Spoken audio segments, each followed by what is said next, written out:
இஸ்ரோக்கான அவங்க வந்திருக்காங்க. அவங்கள்ட்ட ஒரு சின்ன நேர்காணல பார்க்கலாம். வணக்கம் இஸ்ரோக்கான். வணக்கம். எப்படி இருக்கீங்க? நல்லா இருக்கேன். நீங்கள் நல்லா இருக்கீங்களா? நல்லா இருக்கு. இப்போ நம்ம தொகுதியோட நிலவரம் எப்படி இருக்கு இப்போ? நம்ம ராதாபுரம் தொகுதி இப்போதைக்கு இருக்கிற நிலைமை பார்த்திங்கன்னா ரொம்ப படு மோசமாக இருக்குது. பல சூழ்நிலைகள் காரணமாக நிறைய கருத்தியல் வேறுபாடு இருக்குது. தொகுதியோட நிலவரம் பார்த்திங்கன்னா உளவியல் ரீதியாக பார்த்தாலும் உணர்ச்சி ரீதியாக பார்த்தாலும் நிறைய அங்கங்கே குறைகள் இருக்குது. சட்ட ஒழுங்குகள் சரியில்லை. அதனால் படு மோசமாக தான் இருக்குது. 4 முனை போட்டி இந்த தடவை இருக்கிற மாதிரி இருக்குது. இந்த போட்டி எப்படி பார்க்குறீங்க? உண்மைதான், 4 முனை போட்டி தான். இது வரைக்கும் ஆண்ட கட்சிகள் டிஎம்கே ப்ளஸ் கூட்டணி, அதுக்கப்புறம் ஏடிஎம்கே ப்ளஸ் பிஜேபி கூட்டணி, அதுக்கப்புறம் நாம் தமிழர், அதுக்கப்புறம் இப்போ களத்தில் புதுசாக இறங்கியிருக்கிற டிவிகே தமிழக வெற்றி கழகம். 4 முனை போட்டிகள் நம்ம தொகுதியில் நிலவரம் அதிகமாக இருக்குது. இருந்தாலும் இளைஞர்களோட சப்போர்ட்டு அதிகமாக இரண்டு பக்கம் ரொம்ப அதிகமாக இருக்குது. டிவிகே என்டிகே நம்ம சொல்ல வேண்டியதில்லை, எல்லாத்துக்குமே நல்லாவே தெரியும். மற்றபடி டிஎம்கே ஏடிஎம்கே அவங்களோட போலிங் கோட் அப்படியே தான் இருக்குது. எலெக்ஷனுக்கு அப்புறம் தான் கண்டிப்பாக கரெக்டான ரிசல்ட்டு தெரியும்.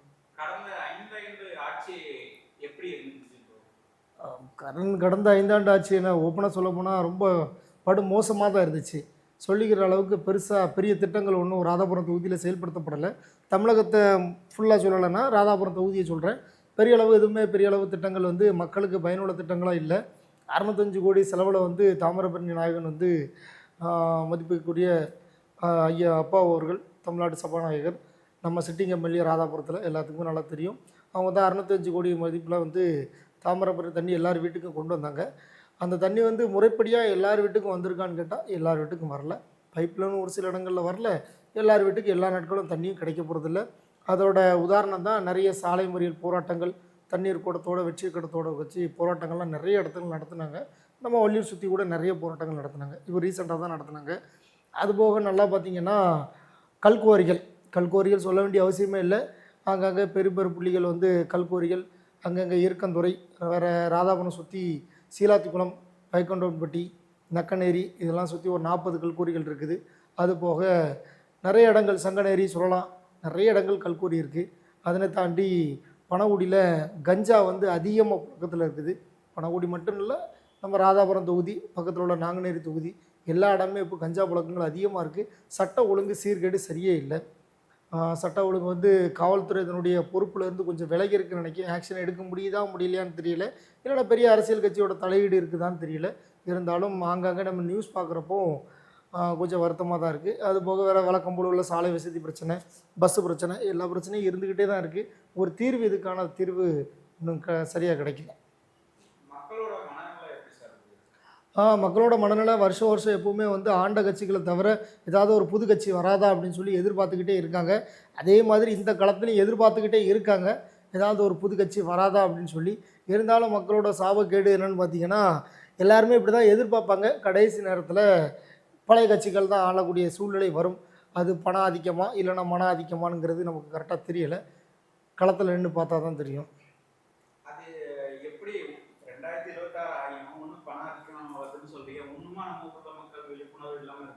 எல்லாத்துக்குமே விழிப்புணர்வு கண்டிப்பாக மாறும். கருத்து கணிப்பு அப்படி வச்சா நீங்க சொன்ன மாதிரி அந்த புது கட்சிகள் 2 புது கட்சிகளும் நிறைய வாக்கு சேர்ந்து ஒரு யங்ஸ்டர் ஓட்டு ஒரு சோசியல் மீடியால பார்த்தா கிடைக்குது. ஆனா அது எப்படி பிராக்டிகலா மட்டும் அது ஃபெயிலியர் ஆகுது? ஏன் 2026 எல்லா உலகத்திலுமே இந்த ஊர் வளர்ந்துட்டு, ஆனா அந்த பணம் வந்தா மட்டும் ஏன் மக்கள் அப்படி இருக்காங்க? என்ன காரணம் பார்த்தீங்கன்னா, சிம்பிளாக சொல்ல போனோன்னா, தமிழக மக்களோட மென்டாலிட்டி நல்லா பார்த்தீங்கன்னா குற்ற உணர்ச்சி, மனசுக்குள்ளே ஒரு சின்ன உறுத்தல் இருக்கும். ஏன்னா நல்லா பார்த்தீங்கன்னா அதை யூஸ் பண்ணிக்கிட்டுறது தான் அரசியல்வாதிகள். அந்த குற்ற உணர்ச்சியை மக்களோட வறுமையை கரெக்டாக யூஸ் பண்ணி முதலீடு பண்ணியிருந்தாங்க. எந்த நேரத்தில் முதலீடு பண்ணுதான்னு பார்த்தீங்கன்னா, இந்த எலெக்ஷன் நேரத்தில் அவங்க பண்ணுகிற ஒரு 100லேருந்து 200லேருந்து 500, 1000, 1500, 2000 இந்த முதலீடு தான் 5 வருஷத்தில் அவங்க சம்பாதிக்கக்கூடிய பணங்கள். இந்த மக்கள் வறுமையை பயன்படுத்திக்கிட்டு வேறு வழி இல்லையே, அந்த ஒரு 500, 1000 ரூபாய்க்கு குடும்ப செலவுகளை உபயோகிக்கிட்டுக்கலாமே அப்படின்னு சொல்லி அதுக்கு ஆசைப்பட்டு சரி போட சொல்கிற இடத்துல ஓட்டை போட்டுக்கிட்டு அது வரைக்கும் கரெக்டாக சிந்திச்சிருப்பாங்க. எலெக்ஷனுக்கு முந்தின நாள் மனம் கண்டிப்பாக மாற்றப்பட்டுருவாங்க. மாற்றலனாலும் இவங்க மாற்றிடுவாங்க. மாற்றி ஒரு நல்ல தலைவனை தேர்ந்தெடுக்கிற இடத்துல பக்கத்தில் அவங்களுக்கு வேறு வழி இல்லாமையோ வலுக்கட்டாயமோ இல்லைனா உறவினர்கள் சொல்லியோ இல்லைனா வேறு வழி இல்லாமல் ஒரு சில சம்திங் காரணங்களால் மறுபடியும் அந்த இயல்பு நிலைக்கே திரும்பிடுவாங்க. இப்போ நீங்கள் சொல்கிறது பார்த்தீங்கன்னா யங்ஸ்டர் கண்டிப்பாகவே வந்து நல்லா பார்த்தீங்கன்னா நாம் தமிழர் பின்னாடியும் தமிழக வெற்றி கழகத்துக்கு பின்னாடி இருக்காங்க, டிஎம்கே பின்னாடி ஏடிஎம்கே பின்னாடி இருக்காங்க. நான் இல்லைன்னு சொல்லலை. இப்போ இருக்கிற களத்தில் ஒருத்தர் புதுசாக வர்றப்போ எப்போவுமே ஒரு வாய்ப்பு கொடுக்கணும் அப்படிங்கிறது எல்லாத்தோட மனசில் இருக்கக்கூடிய ஒரு ஆழமான எண்ணம். பேட்டி கொடுக்குற நானோ பேட்டி எடுக்கிற நீங்களோ இதை பார்க்குற எல்லாத்துக்குமே ஒரு எண்ணம் இருக்குது. புதுசாக யாராவது வந்தால் நல்லா இருக்கும், ஒரு அரசியல் மாற்றத்தை கொண்டு வர மாட்டோமா அப்படின்னு சொல்லி நம்ம எண்ணத்தில் தான் நினைக்கிறோமே தவிர நம்ம வண்ணத்தில் அதை வந்து செயல்படுத்துறது இல்லை. ஏன்னா நம்ம வந்து மனசார நினைக்கிறோம் ஒருத்தர் வந்து ஆண்டா நல்லா இருக்கும் அப்படின்னு சொல்லி. எக்ஸாம்பிளுக்கு ஒன்றும் இல்லை, கேப்டன் விஜயகாந்த் சார் எல்லாத்துக்கும் தெரியாமல் இல்லை, எல்லாருக்குமே நல்லா தெரியும். தேமுதிக கேப்டன் விஜயகாந்த் சார் வந்து தேமுதிகங்கிறதே விஜயகாந்த் சாரை வச்சு தான் மையமாக இருந்துச்சு. சார் இருந்தால் நல்லாயிருக்கும், கேப்டன் இருந்தால் நல்லாயிருக்கும் தமிழக அரசியல் அப்படின்னு சொல்லி சாரை வந்து என்கரேஜ் பண்ணாத ஆட்களே கிடையாது, புகழாத இடம் கிடையாது. ஊடகங்கள் அவ்வளோக்குள்ளே அவரை எவ்வளோக்குள்ளே ட்ரோல் பண்ணாங்களோ அவ்வளோக்குள்ளே அவரை உச்சத்தில் கொண்டு தூக்கி வச்சாங்க. எப்போ வச்சாங்க? சார் இருக்கும்போது இல்லை, அவர் மரணத்துக்கு அப்புறம் தான். நம்மளோட இதுதான் மென்டாலிட்டி, தமிழக மக்களோட மென்டாலிட்டி. இருக்கும்போது எதுவுமே தெரியாது, இல்லாதப்போ தான் அதோட அருமை தெரியும். இன்றைக்கி இருந்தால் தமிழக முதல்வர் ஆகிருப்பாரு, நம்மளை நல்லா வச்சுருப்பாரு அப்படின்னு சொல்லி தோணும். இதே தான் ஏன் சொல்கிறேன்னா, இருக்கிறப்ப எதையுமே யோசிக்க மாட்டாங்க. அப்படி பண்ணிடலாம் இப்படி பண்ணிடலாம் அப்படின்னு நாவடக்கெல்லாமல் வாய் தான் பேசுவோமே தவிர மற்றபடி எலெக்ஷன் வர்றப்போ மறுபடியும் அதே கதைக்குள்ளே தான் நம்ம போயிடுவோம்.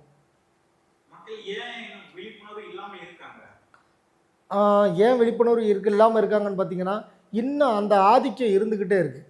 என்ன ஆதிக்கம்னு பார்த்தீங்கன்னா, இவங்களுக்கு ஓட்டு போட்டால் தான் நல்லாயிருக்கும், இவங்களுக்கு ஓட்டு போட்டால் தான் நம்ம சிறந்து வாழ்வோம் அப்படிங்கிற ஒரு மனப்பிரமைக்குள்ளே இருந்துகிட்டு இருக்காங்க. எக்ஸாம்பிள் வேறு ஒன்றும் இல்லை, கவர்ச்சிகரமான வாக்கு சேகரிப்பு இருக்குது, திட்டங்கள் நிறைய இருக்குது. மகளிரை கவருக்காகவே நிறைய திட்டங்கள் வச்சுருக்காங்க. வீட்டில் நல்லாவே தெரியும், குடும்ப தலைவியோட பொறுப்புக்கு கீழே தான் எல்லாருமே செயல்படுவோம். அப்படிங்கப்போ அவங்கள வந்து வசீகரிக்கப்படுறதுக்காக அந்த திட்டங்கள் இந்த திட்டங்கள் சொல்லி எல்லா கட்சிகளுமே புதுசாக வந்திருக்க கட்சிகள் உட்பட அவ்வளோ விரும்ப திட்டங்கள் அறிவிச்சிருந்தாங்க. அப்போ எல்லாருக்குமே என்ன தோணுது, இது வந்து நல்லாயிருக்கு அது வந்து நல்லாயிருக்குன்னு சொல்லி இங்கி பாங்கி போட்ட மாதிரி தான். அவங்களுக்குள்ள ஒரு கரெக்டான ஒரு இது இல்லாமல் ஒரு சாய்ஸ் வேறு வழி இல்லை அப்படின்னு சொல்லி தான் இவங்களை தேர்ந்தெடுத்துக்கிறாங்க. ஒரு போதிய விழிப்புணர்வே இல்லை. விழிப்புணர்வு யாராவது விழிப்புணர்வு கொடுக்க வந்திருந்தால் அவங்க கெட்டவனாக தெரிஞ்சிருந்தான். இப்போ நம்மளே ஒரு வீடியோ போட்டு விழிப்புணர்வு பண்ணதுன்னா நம்மளை என்னென்னு சொல்லுவாங்க, ஒரு சங்கின்னு சொல்லுவாங்க. இந்த கட்சி ஏற்று பேசுனா அந்த கட்சியிட்ட பணம் வாங்கிட்டாம்பாங்க. இதுதான் வாழ்க்கை இயல்பு. இந்த காலம் வந்து ஒரு ஜென்சி கிட்ஸ்க்கான காலம். அவங்க ஒன்றும் அப்படி இருந்த மாதிரி எனக்கு தெரியல. அவங்க வந்து புதுசாக கேட்குற மாதிரி தான் இருக்குது. அவங்க சொல்லி அவங்க பேரண்ட்ஸோட மனசை மாற்றுவாங்களா? கண்டிப்பாக. ஏன்னா இந்த எலெக்ஷன் வந்து நீங்கள் என்ன நினச்சாலும் நினச்சிக்கோங்க, ஒரு வித்தியாசமான எலெக்ஷன். ஏன்னா இப்போ நல்லா பார்த்தீங்கன்னா, தமிழக வெற்றி கழகம் ஆரம்பித்ததுக்கப்புறம் நான் எந்த கட்சி சார்பாகவும் பேசலை, இருக்கிற ப்ராக்டிக்கலாக இயல்பு நடைமுறை நல்லா சொல்கிறேன், எல்லாருக்கும் நல்லா தெரிஞ்சுது. தமிழக வெற்றி கழகம் வந்ததுக்கப்புறம் தான் இளைஞர்களோ குழந்தைகளோ பள்ளி பருவத்தில் உள்ள எல்லாருமே முதற்கொண்டு அரசியல்லாம் என்னென்னு பார்க்க ஆரம்பிச்சிருக்காங்க திரும்பி. ஏன்னா நல்லா பார்த்தீங்கன்னா என்ன காரணம் பார்த்தீங்கன்னா, ஒரு திரைபிம்பத்தில் இருக்கிற உச்ச நடிகர் வந்ததுக்கப்புறம் தான் அவர் என்ன சொல்கிறாரோ அதை ஃபாலோ பண்ணுற மென்டாலிட்டிக்கு வந்திருக்காங்க. எல்லாரும் அவருக்கு ஓட்டு போடுவாங்களது ரெண்டாவது. அவர் வந்து திரையில் என்ன புரட்சி பண்ணுறாரோ அதையே நிஜத்தில் புரட்சி பண்ணுற மாதிரி எல்லாரும் அரசியலை கவனிக்க ஆரம்பிச்சிருக்காங்க. இப்போ கவனித்து ஆரம்பித்ததோட வெளிப்பாடு என்னென்னா, இதுக்கு முன்னாடி கேட்டிங்களே கொஸ்டின், விழிப்புணர்வு இருக்காதான்னு. தண்ணி எழுச்சி விழிப்புணர்வாக இருக்குது, எல்லாத்துக்குமே ஒரு தண்ணி எழுச்சி விழிப்புணர்வாக இருக்குது. ஓகே, ஏதாவது ஒன்று புதுசாக பண்ணணும், இவ்வளோக்குள்ளே இருக்குதா அரசியல் அப்படின்னு சொல்லி யோசிக்க ஆரம்பிச்சிருக்காங்க. ஃப்ரெண்ட்ஸு கூட பகிர்ந்தாங்க. இது வரைக்கும் சோஷியல் மீடியாவை வேறு பிளாட்ஃபார்மாக யூஸ் பண்ணிகிட்டு இருந்தவங்க இப்போ அரசியல் பிளாட்ஃபார்மாக யூஸ் பண்ணிகிட்டு இருக்காங்க. கடந்த ஒரு 2 மாதமாக பார்த்தீங்கன்னா ஃபுல்லாக அரசியல் பிளாட்ஃபார்மாக தான் போய்ட்டுருக்கு.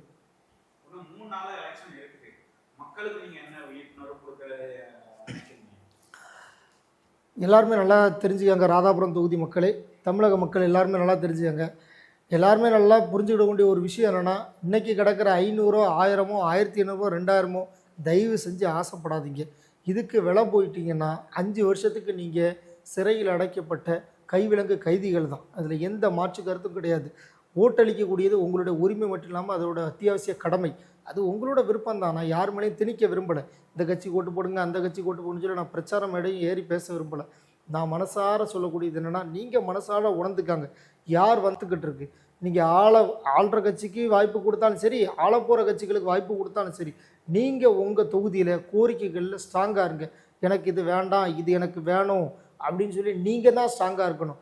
உங்கள் பிரசிடெண்ட் முதல்ல இருந்து, உங்கள் கிராம பஞ்சாயத்து தலைவர்லேருந்து ஆரம்பிங்க. யார்கிட்ட என்ன வேணுங்கிறத நீங்கள் தான் தேவைன்னு சொல்லி ப்ரெஷர் பண்ணி வாங்கி விடணும். யாரோ வந்து நம்ம தேவையை தெரிஞ்சு செஞ்சு விடுவாங்க செய்வாங்க அப்படின்னு நினச்சேன்னா அது முட்டாள்தனம். நமக்கு என்ன தேவைங்கிறத நம்ம தான் அழுது பிடிச்சா அதை வாங்க பார்க்கணும். உங்களுக்கு ஒரு பிரச்சனை இருக்கா, மனு கொடுக்க முடியலையா 10 பேர் சேர்ந்து போராட்டம் பண்ணுங்க. அகிம்சை வழியில் இருக்கணும்.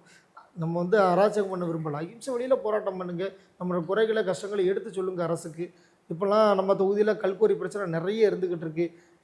பஸ்ஸு பிரச்சனை இருந்துக்கிட்டு இருக்குது. நீர் போக்குவரத்து எக்ஸாம்பிளாக நீர் போக்குவரத்தில் நமக்கு வர்றதே இல்லை. ராதாபுரம் கால்வாய் தண்ணிலாம் அந்த பக்கமே இருந்து பார்க்குறதில்ல. நான் போன வீடியோவில் கூட வீடியோ போட்டிருந்தேன். கால்வாய் தண்ணிலாம் இன்னும் 1970 ட்ரை பண்ணிகிட்டு இருக்காங்க.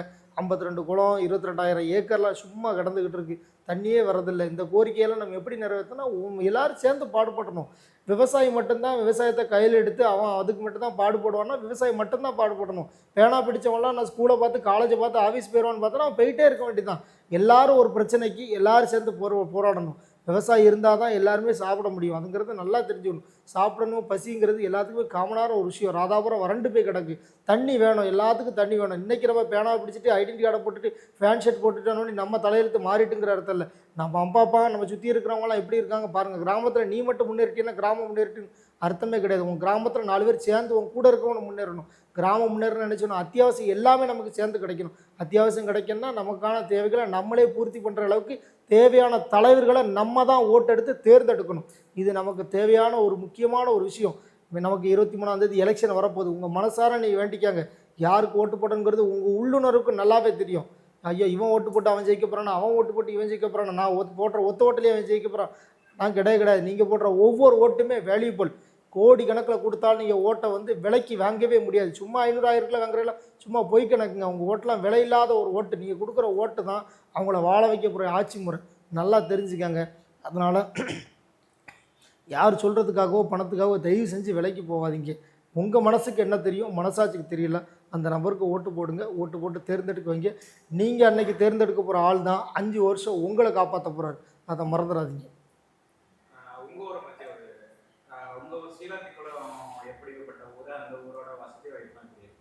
திருநெல்வேலி மாவட்டம் ராதாபுரம் தாலுகா சீலாத்திக்குளம் ஒரு குக்கிராமம். பஸ் வசதிகள் இருக்குது, வேறு சின்ன சின்ன வசதிகள் இருக்குது. எனக்கு சொந்த ஊர் சீலாத்திக்குளம் தான். சீலாத்திக்குளத்தில் ஒரு காலத்தில் நல்லா பயிரும் செல்லஞ்செழிப்புமாக வாழ்ந்த ஊர் தான். இன்றைக்கி போதுமான தண்ணி வசதி கூட இல்லாமல் பயிர்கள் வானத்தை பார்த்த பூமியாக கஷ்டப்பட்டுருக்கு. காரணம் என்னென்னு பார்த்தீங்கன்னா ராதாபுரம் ஒரு வறண்ட பூமி. தண்ணீர் நிலைகள் பெரிய அளவு கிடைக்கவே கிடைக்காது. ஏன் கிடைக்காதுன்னு பார்த்தீங்கன்னா தண்ணீர் போக்குவரத்துக்கு இங்கே சரியான பாதைகள் இல்லை. குளங்கள் மழை பெஞ்சால் மட்டும்தான் நிறையக்கூடிய மாதிரி வாய்ப்புகள். ஏதோ அடுத்த குளங்கள் நிறைஞ்சு மதகு நிறைஞ்சி வேறு குளங்களுக்கு தண்ணீர் அனுப்புகிற வசதிகள் நம்ம ஊரில் கிடையவே கிடையாது. ஏன் கிடையாதுன்னா அப்படி நிறைஞ்சு வரக்கூடிய எல்லா இடங்களும் கல்கோரிகளாக இருக்குது. இப்போ ஒரு பாதை இருக்குதுன்னு வச்சாங்களேன். இப்போ ஒரு ஸ்டேட் பாதையோ வளைவு பாதையோ இருக்குன்னா அந்த வளைவு பாதைக்கு டிஸ்டர்ப் இல்லாமல் இருந்தால் தான் தண்ணி ஓடி வரும். இதில் நடுசில் கொண்டு ஒரு கல்கோரியை தோண்டியிருந்தாங்க. இன்னும் கொஞ்சம் உள்ளே விட்டோடனே ஃப்ளாட் போட்டு விற்றுருந்தாங்க புறம்போக்கு நிலத்தை. இப்படி இருந்தால் எப்படி குளத்துக்கு தண்ணி வரும்? தண்ணியே வராது. 1970 நம்ம கன்னியாகுமரி மாவட்டம் பேச்சிப்பாறையிலேருந்து நம்ம ஊருக்கு ராதாபுரம் வறண்ட பூமின்னு சொல்லி அதுக்கு தண்ணி கொண்டு வரணும்னு சொல்லி ஒரு அக்ரிமெண்ட் போட்டாங்க. அக்ரிமெண்ட் போட்டு அது நடைமுறையும் படுத்தினாங்க. இன்றைக்கு வரைக்கும் தோவாளை கால்வாயை தாண்டி நம்ம ராதாபுரம் தொகுதியில் அழகேரி அப்படிங்கிற கிராமத்துக்கு மட்டும்தான் தண்ணி வந்துக்கிட்டு இருக்குது. அது வரைக்கும் அதை தாண்டி இங்கே எத்தனையோ குளங்கள் இருக்குது, எத்தனையோ கிராமங்கள் இருக்குது, எத்தனையோ ஏக்கர் இருக்குது. ஒரு தண்ணி வரப்போகிறதில்ல. கடைசியாக 2026 இப்போ கூட ஜூன் 16ஆம் தேதி தண்ணி திறந்தாங்க. அப்போ அவருடைய ஆட்சியில் தான் தண்ணி திறந்தாங்க. 2 நாள் கூட ஒழுங்காக பாயல, ஒரு குளங்கள் கூட ஒழுங்காக நிறையலை. என்ன காரணம்னு பார்த்தீங்கன்னா காட்டு செடிகள் வளர்ந்துட்டு முட்செடிகள் வளர்ந்துட்டு மண்ணரிப்பு அப்படிங்கிறாங்க. அதுக்கு ஒரு 9 லட்சம் நிதியோடு ஒதுக்கியிருந்தாங்க. எதுக்கு இப்படி வருஷம் ஒதுக்கி 1970 என்ன போராட்டம் நடக்குது? ஒன்றுமே போராட்டம் நடக்கலை. ஏதாவது ஒன்று மேலேருந்து சரியாக இருந்தால் தானே கீழே சரியாக இருக்கும். அன்னைக்கு அவ்வளோ இடத்தையும் க்ளீன் பண்ணி போட்டிங்கன்னா இன்றைக்கி அவ்வளோ இடங்களும் என்ன ஆகும்? குளங்கள் நல்லா செழிப்பாக செழித்து தண்ணி நிறைஞ்சி அவ்வளோ பயிர்களும் விளைஞ்சி இன்றைக்கி கிராமத்தில் கஷ்டப்படக்கூடிய ஆளே இருக்க மாட்டாங்க. விவசாயம் வேறு எப்படி செய்ய மனசு வரும்? இந்த உச்சி வெயிலில் மே மாதம் எப்படி நின்று விவசாயி வேலை செய்வான்? ஒருத்தன் கூட வேலை செஞ்சுக்கிட மாட்டாங்க. பயிர்கள்லாம் ஏற்கனவே அடிக்கிற வெயில்களுக்கு ஒன்றுமே விளைக்காது. இதில் இவ்வளோக்குள்ளே வறட்சி இருந்தால் எந்த பயிர்கள் தான் தன்னை காப்பாற்றிக்கிடும்? இதுக்கு மெயின் ரீசன் 2 ரீசன் பார்த்தீங்கன்னா எப்படி நல்லா பார்த்தீங்கன்னா ஒரு ஆழமாக போய் யோசிச்சோன்னா நம்ம நீர்நிலைகள் வரக்கூடிய இடத்துல அவ்வளோ இடத்துலையுமே தண்ணியை திறந்து விட்டால் கல்கோரி தோண்ட முடியாது, ஃப்ளாட்டு போட முடியாது. இதுதான் மறைமுக காரணமாக இருக்குமோன்னு சொல்லி ஒரு ஐயம் இருந்துக்கிட்டே இருக்குது. ஒருவேளை அது ஃப்ரீயாக விட்டுட்டா கல்கோரி தோண்ட முடியாதோ, நமக்கு லிமிட் பெர்மிஷன் கிடைக்காதோ அப்படிங்கிற ஒரு காரணத்துக்காக மேலே இருக்கிறவங்க ஆதிக்கம் செலுத்தி அதை மறைச்சி வச்சுருக்காங்களோ இல்லைன்னா அதை பிடிச்சி வச்சுருக்காங்களோ அப்படிங்கிற ஒரு எண்ணம் எழுது. எப்படி பார்த்தீங்கன்னா அப்படி தான் அதுதான் உண்மையாக இருக்குமோன்னு சொல்லி தோணுது. நிறைய அத்துமீறி கவர்மெண்ட் எடுக்க சொன்ன லிமிட்டை தாண்டி நிறைய கல்கோரிகள் எடுத்துக்கிட்டு இருக்காங்க. ஏகப்பட்ட வண்டிகள் போயிட்டுருக்கு. எல்லாமே அண்டை மாநிலத்துக்கு போய்ட்டுருக்கு. அண்டை மாநிலத்தில் எவ்வளோ தெளிவாக இருக்காங்க. ஏன் கனிம வளத்தை நீ துரண்டக்கூடாது, ஏன் இடத்த நீ ஓட்டப்படக்கூடாது, ஏன் இடத்த உடைக்கக்கூடாது. ஏன் தமிழ்நாட்டில் அப்படி நினைக்க முடியும்? ஏன் கடகோடி முனையில் நாங்கள் கிடந்தால் கடைசி வரைக்கும் கடகோடி முனையில் தான் கிடக்கணுமா? எத்தனை இடமும் இருக்குது. எவ்வளோ நான் கனிம வளங்கள் எடுக்கான்னு சொல்லலை, நான் கல்கோரி வேண்டான்னு சொல்லலை. நீ வந்து அதை ஊருக்கு ஒதுக்கு போகிறோமா எங்கேயோ கொண்டு மக்களுக்கு பாதிப்பு இல்லாத இடத்துல, மாசுபாடு இல்லாத இடத்துல, தண்ணி வரத்து போக்குவரத்துக்கு டிஸ்டர்ப் இல்லாத இடத்துல கொண்டு வைங்க, ஒரு பிரச்சனை கிடையாது. அதெல்லாம் போகிற வர இடத்துல உங்கள் பாட்டு கொண்டு வச்சு எழுதிங்க. மக்களை பற்றி யாராவது சிந்திக்கல, மக்கள் யாராவது ஒருத்தர் 2 பேர் கேட்டாலும் அவங்கள வந்து தடுத்து நிறுத்திருந்தீங்க, மீறி கேட்டால் காவல்துறையில் புகார் பண்ணியிருந்தீங்க, தப்பு நம்ம பண்ண மாதிரியே. இப்படி இருந்தால் யாருக்கு தான் வந்து சமூக ஆர்வலர் கூட சமூகத்தில் மேலே வந்து அக்கறை வரும்? ஒருத்தருக்குமே அக்கறை வராது. அவரவர் வேலையை அவரவரே பார்த்துக்கிட்டு போவாங்க. மக்கள் ஒன்றுபட்டு அதுக்கு குரல் கொடுத்தா மட்டும்தான் நடக்கும். சிலாத்தியம் கிராமத்தை சுற்றி சுற்றி 4-5 கோரி இருக்குது. தெற்க, வடக்க, மேற்க, கிழக்க எல்லாமே 4 பக்கம் கோரி கொண்டு வச்சாச்சு. கிட்டத்தட்ட ஒரு 15 கிலோமீட்டர் தள்ளி வந்து கூடங்குளம் அணுமின் நிலையத்தை கொண்டு வச்சாச்சு. இப்படி சுற்றி சுற்றி எல்லாமே பேராபத்துகளாக இருக்குது. கிரவுண்ட் வாட்டர் ஒரு 10 வருஷம் கழிச்சு இருக்கவே இருக்காது. மிகப்பெரிய பிளவுகள் எங்கே இருக்கும்? இந்த கல்கோரியில் வெடி வச்சு தவிர்க்கப்பட்ட இடத்துல தான் இருக்கும். எல்லா தண்ணியும் எங்கே பார்த்து ஓடும்? அந்த கல்கோரியை பார்த்தா ஓடும். எப்படி போரில் தண்ணி இருக்கும், கிணத்துல தண்ணி இருக்கும், குளத்தில் கொஞ்சம் தண்ணி இருந்தாலும் எங்கே இருக்கும்? எக்ஸாம்பிளுக்கு ஒரு பெரிய பெரிய மரங்கள் வந்து தண்ணீரை சேகரித்து வச்சுருக்கோம். தண்ணீரை சேகரித்து எங்கே வச்சுருக்கோம்? வேர்களுக்கு அடியில் வச்சுருக்கோம். நீங்கள் போடுற வெடியில் என்ன ஆகும்? வேர்களே பிளவு விட்டுருமே, தண்ணி பூரா எங்கே போவோம்? மரம் பட்டு தானே போவோம். அவ்வளோ தண்ணி எங்கே போவோம்? வாவு பிளந்து செமிச்சு வச்சுருக்க வாவு பிளந்து அவ்வளவுமே எங்கே போகும்? கல்கூரியை பார்த்து தான் போகும். கல்கூரி எல்லா கல்கூரியும் பாருங்கள், யூஸ் பண்ணாமல் ஒரு வாரம் போட சொல்லுங்கள், மேலே வரைக்கும் தண்ணி வந்துடும். எப்படி தண்ணி வருதுன்னு நினைக்கிறீங்க? சுற்றி இருக்கிற அவ்வளோ ஏரியாவில் உள்ள நீர்நிலைகளோட ஆக்கிரமிப்பு தண்ணி தான் அங்கே வருது. அந்த தண்ணியை யூஸ் பண்ண முடியுமா நம்மளால்? வெடிமருந்துக்கு வந்து யூஸ் பண்ணியே யூஸ் கூட பண்ண முடியாது. அதுக்கு தான் நான் என்ன சொல்கிறேன்னா, குறிப்பிட்ட சரௌண்டிங் கவர்மெண்ட் கொடுத்துருக்க விட நம்ம ஒரு மனிதாபிமானம் வேண்டாமா? ஊருக்கு ஒதுக்குப்புறமா கொண்டு வைங்க. யாருமே வேண்டான்னு சொல்லலை. ஊருக்கு ஒதுக்குப்புறமா ஒரு சாலைகள் போட்டு கொடுங்க, கிணறு வாங்கங்களுக்கு போகிறதுக்கு வேண்டான்னு சொல்லலை. உங்களுக்கும் தொழில் நடக்கணும். அது இல்லாமல் பில்டிங் கட்ட முடியாது, அரசு வேலைகள் கூட நடக்காது. நான் அதை வேண்டான்னு சொல்ல முட்டாள் கிடையாதுண்ணா. அதுக்கு ஒரு மாற்று வழியை தேர்ந்தெடுங்க. ஏன் ஊரை பகிச்சுக்கிட்டு ஊரை சுடுகா கிடக்குன்னு நினைக்கிறீங்க? நீங்கள் இப்படி பண்ணுறதுனால இந்த 10 வருஷத்தில் ஊரே இருக்காத. ஓட்டுக்காரு எந்த ஊருக்குள்ளே வருவீங்க? அத்திப்பட்டி அஜித் சார் படத்தில் சொன்ன மாதிரி அத்திப்பட்டி அழிஞ்சே போயிருக்கும் சிலாத்திக்குளம். அப்போ ஓட்டுக்காருக்கு வந்து யார் இருப்பா? யார் அங்கே குடியிருப்பா? இந்த சமூரங்க பக்கத்தில் கட்டணி பக்கத்தில் ஒரு ஊர் இருக்குது. அந்த ஊர் பேரே எனக்கு ஞாபகம் இல்லை. கிட்டத்தட்ட ஒரு 20 வீடு இருக்குது. அந்த வீட்டுலலாம் புலம்பெயர்ந்து போயிட்டாங்க வறுமையின் காரணமாக. இதே போல் தான் நாளைக்கு சீலாத்தி குளத்துக்கு, கட்டணேரிக்கு, வேறு அடுத்து இந்த ஊர் வைகண்டப்பட்டி, நக்கனேரி, இந்த ஊர்களுக்கெல்லாம் அதுதான் நிலைமை. அதனால் மக்களை நீங்கள் சிந்திச்சு வாக்களிங்க. நான் இந்த கட்சிகளுக்கு வாக்களிக்காண்டான்னு சொல்ல விரும்பலை. நீங்கள் உங்களோட கோரிக்கையில் ஸ்ட்ராங்காக இருந்தீங்க, ஒன்றுபடுங்க. ஏதாவது ஒரு பிரச்சனைனா ஒன்றுபட்டு எல்லாரும் ஒரு தரப்பில் நின்று வாதாடுங்க. அதுதான் என்னோட வேண்டுகோள்.